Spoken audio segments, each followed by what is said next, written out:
My family returned my flight pass for the journey I sponsored, so I terminated all support, erased every booking, and escaped their turmoil as they desperately sought financial aid. Be me, 32-year-old Marcus. Own a small construction company in Chicago. Life was pretty good 3 years ago. Had a beautiful wife named Rebecca, and our amazing daughter Lily, who was turning 4. Everything changed in the blink of an eye. One day we're planning Lily's birthday party. 2 months later, I'm in the hospital, holding Rebecca's hand while she... Still can't talk about that part without breaking down.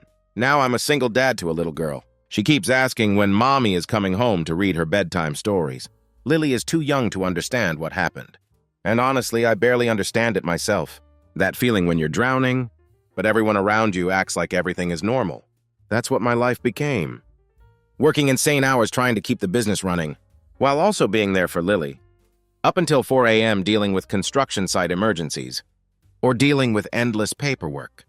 Getting maybe 3 hours of sleep, then having to wake up to get Lily ready for daycare, sometimes falling asleep at my desk, waking up with drool all over important contracts. Real professional, I know. The worst part is my family being completely MIA, but that wasn't anything new. Been the ignored one in the family since childhood. My sister Kate was always the golden child, the one who could do no wrong, getting all the praise and attention, while I just existed in the background. If she got a paper cut, my parents would act like she survived major surgery. Meanwhile, I could be struggling, drowning in problems, and they'd barely notice. So when everything went to hell, I shouldn't have been surprised. My mom, Diana, would call occasionally, just to ask how we were doing. Always these short, awkward conversations, ending with, "Let us know if you need anything."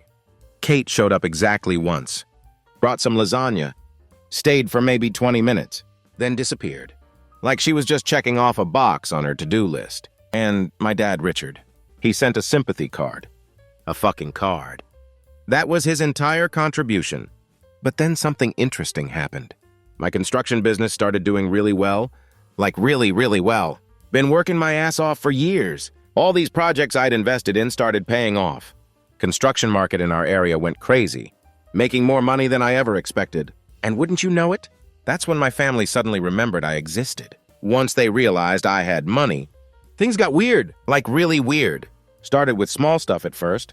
Diana calling about their broken water heater, or needing new tires for their car. Basic emergency stuff. Didn't mind helping because they're family. But then it turned into this whole pattern. Didn't notice until it was way too late. First it was, we're a little short on the mortgage this month. Then became, your father and I are getting older, and we shouldn't have to worry about bills at our age. Before I knew what was happening, I was basically paying their mortgage every month. Diana got really good at asking for it. She'd call just to chat about Lily, tell me what a good son I was, then casually drop that they were struggling with bills again. Classic guilt trip stuff. My sister Kate was even worse, honestly.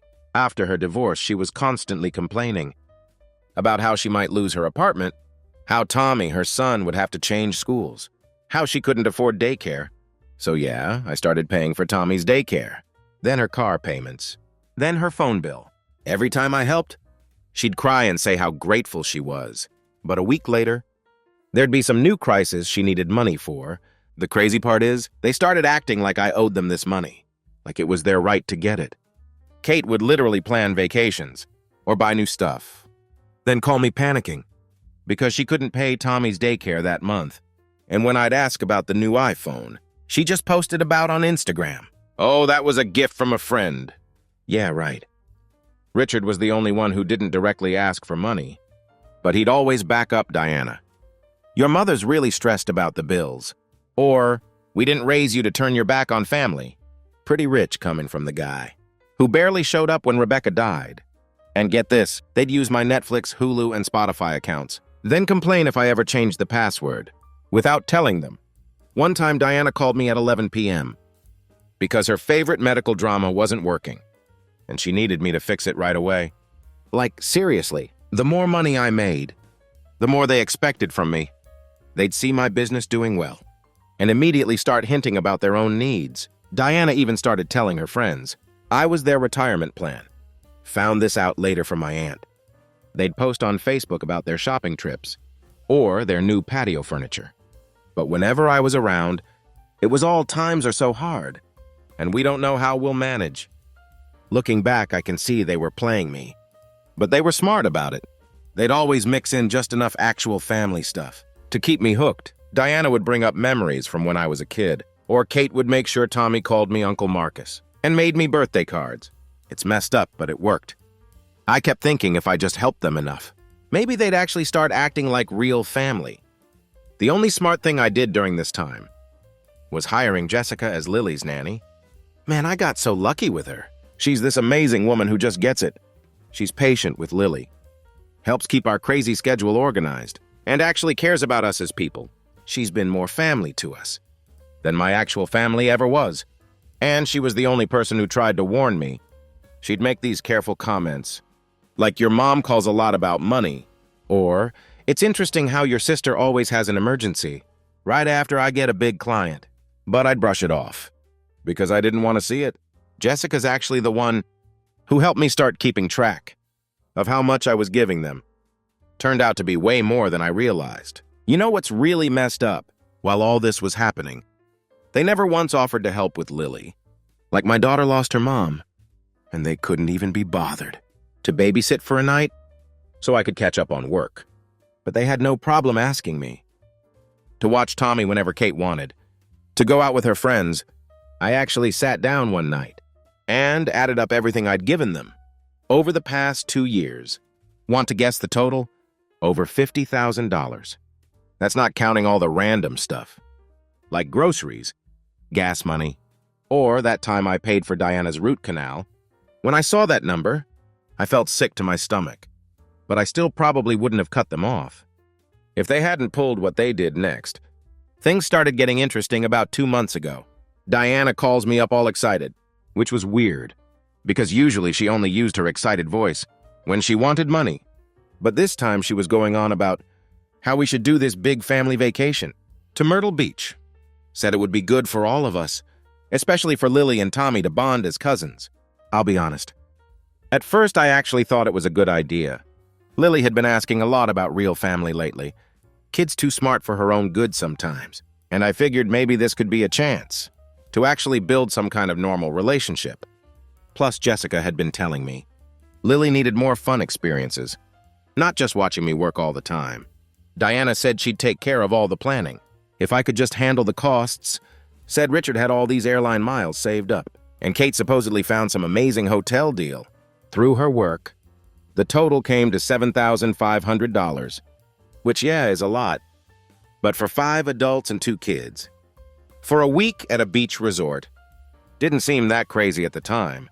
I offered to book everything myself, since I'm pretty good at finding deals, but Diana got weirdly insistent about handling it.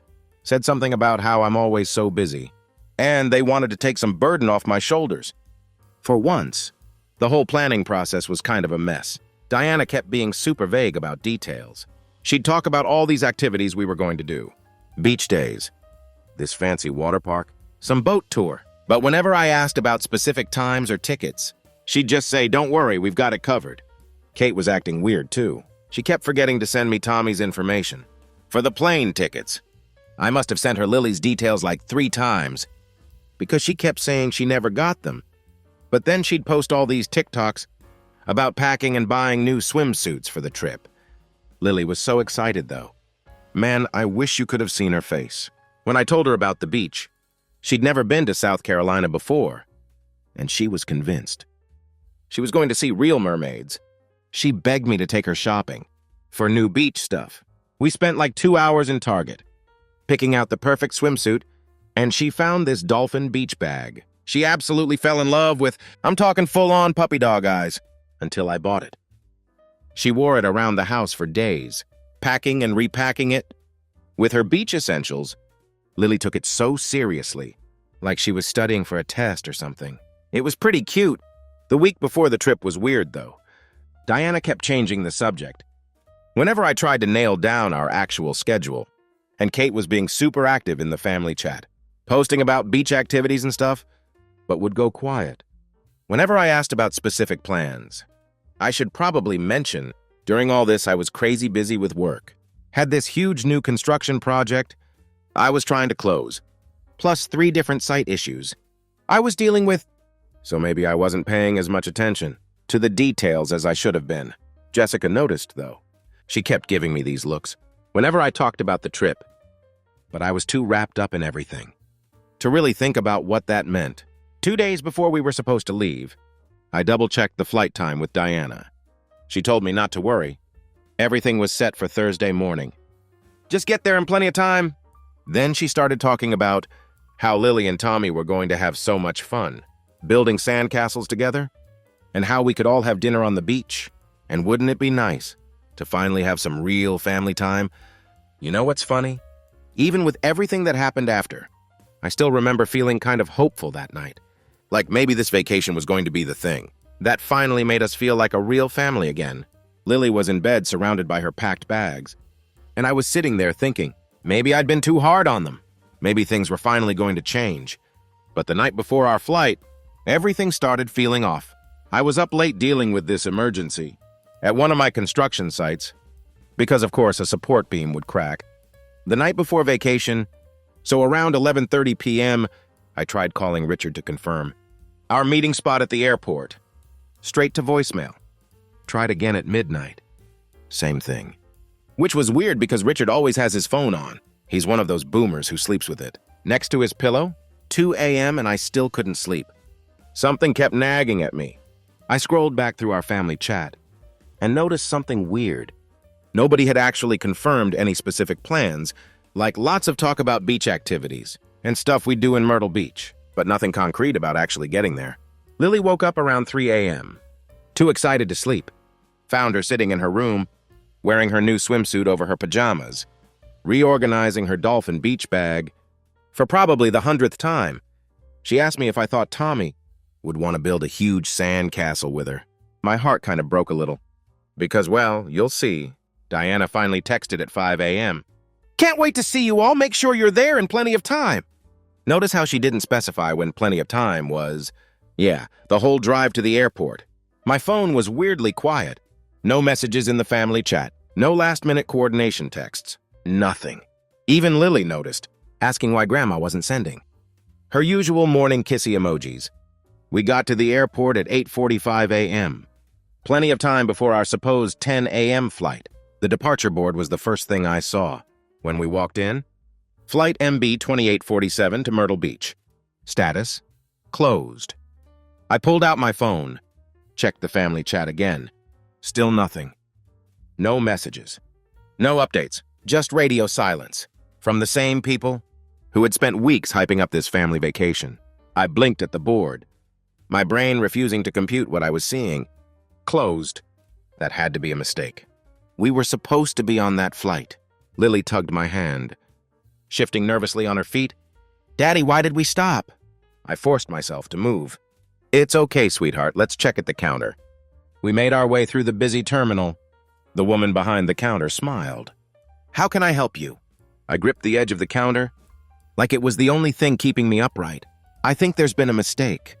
I was supposed to be on Flight MB 2847 to Myrtle Beach with my daughter, but I can't find our reservation. She nodded and started typing. Name? Marcus Ross and my daughter Lily Ross. More typing. More waiting. I'm not seeing any tickets booked under those names, she said slowly. Do you have a confirmation number? My stomach dropped. No, my mom said she was handling all the bookings. Her expression shifted. A mix of pity and something else, something like recognition. Did she book it under a different name? She asked carefully. I gave her Diana's name. Nothing. Kate's name. Nothing. Richard's name. Still nothing. She hesitated, then gave me a look. One I'd seen before. The kind of look people give when they don't want to be the one to break bad news. Sir, she said, lowering her voice. I checked everything. There's no record of you or your daughter ever being booked on that flight, and it already took off. It felt like the ground tilted under me. I wanted to argue. Wanted to believe this was just some glitch, that Diana had just forgotten to send the confirmation number, that this wasn't actually happening. But I knew the moment I saw the closed flight. I knew when the family chat stayed dead silent. They never booked us tickets. They simply left us behind. And what made it worse, is that they proudly went with my money? I called Diana while shaking from rage. It rang twice before she finally picked up. And I swear to God, I heard waves crashing in the background and people laughing. "Marcus," she answered in this overly cheery voice. "How are you, honey?" There was music playing somewhere behind her and what sounded like Tommy laughing. My stomach dropped. "Where are you?" My voice came out weird, like it wasn't even mine. "Oh, we just got to the hotel. The beach is gorgeous. Too bad you missed the flight this morning." I literally stopped breathing for a second. "What are you talking about?" "You told me the flight was at 10. There was this pause. Then she actually laughed, like genuinely chuckled. "Oh, honey, you must have misunderstood. We left at 8. Didn't you get my message?" I opened our WhatsApp chat, right there in the middle of the terminal. No message, nothing. But what I did see was a fresh photo Kate had just posted to the family chat. All of them on the beach. Diana, Richard, Kate, and Tommy, building a sandcastle. They looked so happy, like everything was perfectly normal. Like they hadn't just... "Dad?" Lily's voice snapped me back. "Why won't they let us on the plane?" Something in me just broke. "Mom," I said, and my voice was deadly calm now. "Are you seriously telling me you left us behind from the trip I paid for?" Diana sighed like I was being dramatic. "Marcus, don't be like this. We'll see you when we get back." I don't even remember hanging up. Just stood there in the middle of O'Hare, gripping my phone, while people bustled around us with their rollaways and their coffee cups and their normal lives. Lily's hand was getting sweaty in mine, but she wouldn't let go. "Did we miss the plane?" Her voice was so small. I looked down at her, and man, seeing her trying so hard to be brave just about killed me. She'd been talking about this trip for weeks, had the whole thing planned out. In her little notebook, "Come on, sweetheart," I managed to say. "Let's get some breakfast." We found this diner near the airport. Lily just stirred her hot chocolate, watching the whipped cream dissolve. Didn't even touch the chocolate chip pancakes I ordered her. And Lily never turns down chocolate chip pancakes.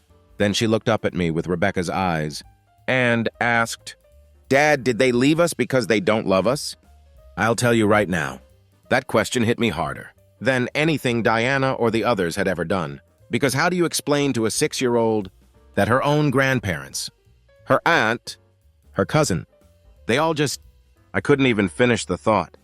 "No, baby," I said. "Sometimes people just make really selfish choices. But you and me, we're a team. Always." She nodded, but I could see she didn't really believe me. And right then something inside me changed, like a switch flipped. I opened my banking app and started scrolling through my automatic payments. First to go, the $2,200 monthly transfer to Diana and Richard's account. For bills, they always said, "Yeah, right," more like for that brand new SUV they somehow needed last year. Next, Tommy's daycare payments, $800 a month that Kate had convinced me to take on, just until she got back on her feet after her divorce 2 years ago. Then the smaller stuff, their Netflix account that they shared with like 5 other people, Spotify family plan, Diana's phone bill, the subscription boxes Kate had somehow gotten me to pay for. One by one, I canceled every single thing. My hands were shaking, but not from anger anymore. It was like relief, like I could finally breathe properly. For the first time in years, my phone started blowing up almost immediately. First was Diana. "Marcus, there seems to be a problem with this month's transfer." Then Kate. "Hey, the daycare just called. Something wrong with your card." I put my phone face down on the table and looked at Lily. "Hey, sweetheart, want to go somewhere fun?" She glanced up, still sad but a little curious. "Where?" "How about Disney World?" Her eyes got huge. "Really, really, really? We can fly to Orlando right now if you want. Just you and me." The way her face lit up. Man, I wish you could have seen it. She literally bounced out of her chair and hugged me so hard, I almost spilled my coffee. While we were getting ready for our new adventure, I finally checked my phone. 27 missed calls, 42 messages. Not a single one asking if we were okay or where we were. Just panic about the money. Diana. "Marcus, call me right now. Your father is very upset." "Kate, you can't just stop paying without warning." Richard, this behavior is unacceptable. I booked us flights to Orlando right there in the diner. First class? Because, hey, I was saving $4,000 a month anyway. Lily came back from the bathroom, practically vibrating with excitement, her sadness about Myrtle Beach completely forgotten. That's when Diana called again. I almost didn't answer, but I wanted to hear what she'd say. The money didn't come through, Diana said immediately. No, hello. No, how are you? Yeah, about that, I said. I'm at Disney World with Lily. Almost forgot you guys only call when you need cash. Silence. Then, Marcus, don't be like that. You know we're family. I actually laughed. Family, is that what you call lying about flight times and leaving your granddaughter stranded at an airport? It was just a misunderstanding. If you'd just let us explain. Explain what? How you're struggling to pay the mortgage? They exchanged this nervous look, and I knew I'd hit the nail on the head. Yeah, that's what I thought. This isn't about family. It's about money. How dare you? Diana's voice went up. Like 3 octaves. After everything we've done for you. Done for me? I couldn't help laughing. Where were you when Rebecca died? When I was working myself to death? Trying to raise Lily alone? When she was crying for her mom at night? Silence. They just stood there looking uncomfortable. The only time you started caring was when my business took off. When I had money to give you? That's not family. That's just using people. Richard's face went all red. You watch your tone, boy. I'm still your father. No, I said quietly. You're just some guy who sent a sympathy card when my wife died and then showed up asking for money. If you walk away now, Richard's voice was cold. Don't ever expect us to be there when you need us. I actually laughed at that. When have you ever been there when I needed you? Diana started crying. Fake tears. Her mascara wasn't even running. How can you say that? After all we've done. Name one thing, I challenged her. One thing you've done for me or Lily. In the last 3 years, that didn't involve taking my money. More silence. Lily's grip on my hand got tighter. Richard's face went from red to purple. You ungrateful little... Don't ever call us again? That's the best thing you've ever said to me. I replied and hung up. As they were mid-sentence, about how they relied on that money, my phone immediately started ringing again. Kate this time. Then Richard. Then Diana again. I turned it off. We spent the next 3 days doing every single ride she wanted. Twice. Eating way too much cotton candy and meeting every princess in the park. Lily got her face painted 4 different times and insisted on sleeping in her Elsa dress. You know what I didn't do? Check my phone or think about the storm brewing back home. It wasn't until we got back to our hotel room, that 3rd night, that I finally turned my phone back on. The messages I found, I didn't even know my family could get that creative with threats. While scrolling through what feels like a million messages, my phone starts ringing with some number I don't recognize. Hello, is this Marcus? Some guy with this super formal voice. I'm representing a concerned party regarding some financial matters involving your family members. I almost laughed. Almost? Like they actually went and got a lawyer. He goes on about how my abrupt cessation of financial support has caused significant distress to my family members and how they're hoping to resolve this matter amicably. That's when I lost it. Let me get this straight, I said. They're trying to legally force me to keep paying their bills. Bills I was paying voluntarily? He cleared his throat, all uncomfortable, and said something about established patterns of support and reasonable expectations. I asked if they were really trying to sue me for not giving them my money anymore. Silence. Then, well, we're hoping to avoid litigation. Good luck with that, I said and hung up. Over the next few days, while Lily and I were living our best Disney life, the messages just kept getting crazier. Diana tried the health angle. Your father's blood pressure is through the roof. From all this stress, is this what you want? Kate went for guilt. Tommy keeps asking why he can't go to daycare anymore. How am I supposed to explain this to him? Richard sent me this novel about how I was tearing the family apart and how they'd never forgive this betrayal. Then I get this email from Kate. That really took the cake. Turns out that store I helped her buy after her divorce, the one where I paid for everything, but gave her 20% ownership to help her out. She was trying to claim she owned half of it, said she had put in the work, and built the business. I forwarded that one straight to my actual lawyer, not some random guy they found to make threats. He wrote back in like 5 minutes. Is she serious? Their lawyer called again, while we were in line for Space Mountain, left this voicemail about how my family was willing to discuss a reasonable payment schedule and how they were concerned about maintaining family relationships. I texted back, "Cool, I'm concerned about how you explain to a 6-year-old why her grandparents lied to her and left her at an airport. Let me know when you figure that one out." Never heard from him again. By day 5, Diana was getting desperate. Started posting on Facebook about how heartbreaking it is when children abandon their elderly parents. She's 58 and just bought a Peloton. But okay. My aunt called to ask what was going on. When I told her the whole story, she just went, "Holy shit." Kate tried a new approach. "I'm willing to forgive you for all this if you just restart Tommy's daycare payments." I didn't even bother responding. The best part? They actually tried to get Jessica involved. Diana called her trying to get info about where we were, saying they were worried sick.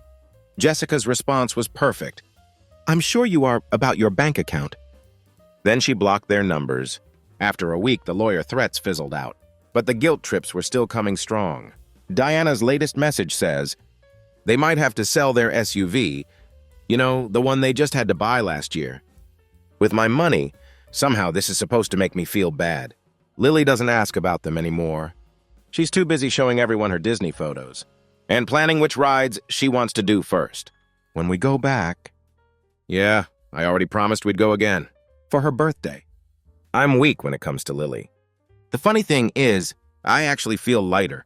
Like this weight I didn't even know I was carrying is just gone. Sure, my phone's still blowing up with their drama, but for the first time in years, it's not my problem anymore. Oh, and that construction project I was working on before all this, closed it today from my hotel room, while wearing Mickey ears, because that's how I roll now. And then the cherry on top. On the way home, while waiting in line at Starbucks in the airport, I heard a familiar voice behind me. "Marcus, is that you?" I turned around, and there stood one of Diana's best friends, a woman who spent more time gossiping in Facebook comment sections than actually living her life. She glanced at Lily's Minnie Mouse backpack, my Disney shopping bags, and asked, "Weren't you supposed to be on that Myrtle Beach trip with your family?" I took a long sip of my overpriced airport coffee and smiled. "Oh, we were supposed to go," I said, stretching like I just had the most relaxing vacation ever. But Diana gave us the wrong flight info, so we had to book something else last minute. Ended up at Disney instead. "Lily, show her your princess dress." The woman gasped. Diana never mentioned that. "Huh, weird," I said deadpan. "Anyway, gotta go. Our Uber's here." And just like that, I let the neighborhood gossip machine do its job. Coming home from Disney was weird. Like that feeling when you wake up from a really good dream and reality starts creeping back in. Lily was still on cloud 9. But I knew the shit was about to hit the fan. Didn't expect it to happen literally. As we were walking up to our apartment, though, Diana and Richard were sitting on the steps, outside our building. I didn't know they were going to come back this early from their vacation. They were just waiting there. Diana jumped up the second she saw us, calling out Marcus, like nothing had happened. Like she hadn't just abandoned us at an airport. A week ago, Richard just stood there, with his arms crossed, trying to look intimidating, I guess. "We need to talk," Diana said, trying to block our path to the door. Her voice had that fake sweet tone she uses when she's trying to manipulate someone. "No, we really don't." I moved a step around them, but Richard stepped in front of me. "Don't act like this," he growled. "We're family." I looked him dead in the eye. "Family, is that what you call leaving your granddaughter stranded at an airport?" Diana tried to cut in. "That was just a misunderstanding. If you'd just let us explain." "Explain what?" "How you're struggling to pay the mortgage." They exchanged this nervous look, and I knew I'd hit the nail on the head. Yeah, that's what I thought. This isn't about family. It's about money. "How dare you?" Diana's voice went up, like 3 octaves. "After everything we've done for you, Done for me? I couldn't help laughing. Where were you when Rebecca died? When I was working myself to death? Trying to raise Lily alone? When she was crying for her mom at night? Silence. They just stood there looking uncomfortable. The only time you started caring was when my business took off? When I had money to give you? That's not family. That's just using people. Richard's face went all red. You watch your tone, boy. I'm still your father. No, I said quietly. You're just some guy who sent a sympathy card when my wife died, and then showed up asking for money. If you walk away now, Richard's voice was cold. Don't ever expect us to be there when you need us. I actually laughed at that. When have you ever been there when I needed you?